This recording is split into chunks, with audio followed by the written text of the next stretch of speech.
नमस्कार दोस्तों, आज फादर्स डे है। वैसे तो प्रत्येक दिन फादर्स डे ही है बच्चों के लिए। पिता का तो हमेशा ही सम्मान होना चाहिए। आज मुझे लगभग 10-15 वर्ष पहले की एक लिखी हुई मेरी रचना जो मैंने अपने पिता के जीवन वृत्त के ऊपर लिखी थी, वो कहीं नोट नहीं कर रखी थी और उसको वापस मैंने रिकॉल करके लिपिबद्ध किया और सोचा कि आज इसको डिजिटली सेव कर देते हैं। मेरे पिता श्री राम गोपाल द्विवेदी शास्त्री एक सेवानिवृत्त शिक्षक, जिन्होंने अपने पूरे जीवन भर अथक परिश्रम करके हम सबको योग्य बनाया है। आज भी 80-82 वर्ष की उम्र में उनका आशीर्वाद हम सबको प्राप्त हो रहा है। तो उन्हीं के बारे में एक संक्षिप्त रचना प्रस्तुत है आप सबके सामने।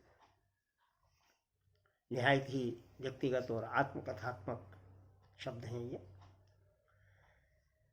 कि ये है द्विवेदी परिवार जिसके मुखिया राम गोपाल।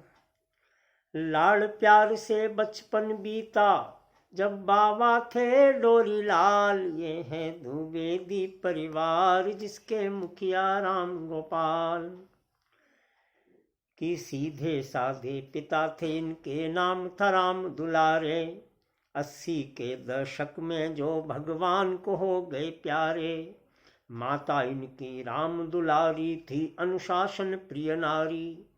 80 की वय में जो अपने पति के लोक सिधारी।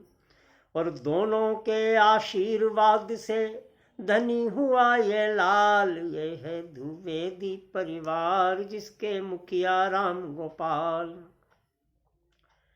कि शहर कानपुर पहुँचे पढ़ने तो आर्थिक थी कठिनाई। बच्चों को ट्यूशन देकर पूरी कर ली पढ़ाई। सेना की एक नौकरी छोड़ संस्कृत अध्यापक की वृत्ति अपनाई। और भागीरथी किनारे चासर की धरती इनको भाई। और दंडी स्वामी के आश्रम में पढ़ाया थोड़े साल। ये है द्विवेदी परिवार जिसके मुखिया राम गोपाल। कि एक मित्र का परामर्श भोगांव बुला ले आया। आंग्ल और संस्कृत भाषा में अपना वर्चस्व जमाया। श्रम से संचित होती पूंजी का नारा अपनाया। मैनपुरी जिले के नामी शिक्षक का नाम कमाया। और मदन विद्यालय में पढ़ाया पूरे 35 साल। ये है द्विवेदी परिवार जिसके मुखिया राम गोपाल। कि सीधी साधी सुशीला के संग लिए थे फेरे। जैसा कुछ बन पड़ा था उससे उसने किए उजेरे। सुख के दिन जब आए उसके तो काल न डाले डेरे। और विश्वेश्वर की पुत्री को भी किस्मत दे गई झांसे। साथ निभाती और पति का पर दगा दे गई सांसें। हो गई भवसागर से पार, हमको छोड़ गई मझधार। ये है द्विवेदी परिवार। कि कमलेश रूपी सुता मिली तो पिता का मन हर्षाया।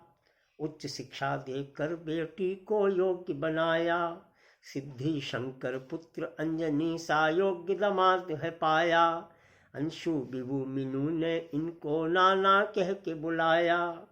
और फूट फूट कर रोए बाबुल जब बेटी चली गई ससुराल। ये है द्विवेदी परिवार जिसके मुखिया राम गोपाल। कि ज्येष्ठ पुत्र अखिलेश कहाते सेवा करते राजस्थान। गांव खेत खलियान की जिनको है अच्छी पहचान। आशु रुचि निशु को पाकर उषा हो गई है धनवान। कि पिता के धन से स्वयं के श्रम से वीरपुर में बना दिया मकान। वो जिम्मेदारी खूब निभाते बजा बजा के गाल। ये है द्विवेदी परिवार जिसके मुखिया राम गोपाल। कि पुत्र छोटा राजेश कहाता, राजस्थान में अंग्रेजी व्याख्याता। पत्नी मिली दीपाली जिसका रेल विभाग से है एक नाता। भौगोलिक सीमाएं लांघ कर जो प्रतिदिन आता जाता। वर्चस्व और समृद्धि पाकर बाबा हो गए अब निहाल। ये है द्विवेदी परिवार जिसके मुखिया राम गोपाल। और इस कविता का अंतिम बंद है कि जीवन भर जो स्वस्थ रहे पर अब स्वास्थ्य हुआ प्रतिकूल। लकवा होने के कारण अब घूमना फिरना भी नहीं अनुकूल। कि स्वयं की इच्छा शक्ति से करते अपना सारा काम। चाहे रहें बालोतरा और चाहे रहें रतलाम। ऐसे ही मिलता रहे इनका आशीर्वाद तमाम। हम सब की है यही प्रार्थना कि पिताजी ऐसे सैकड़ों साल। ये है द्विवेदी परिवार जिसके मुखिया राम गोपाल। बहुत बहुत धन्यवाद।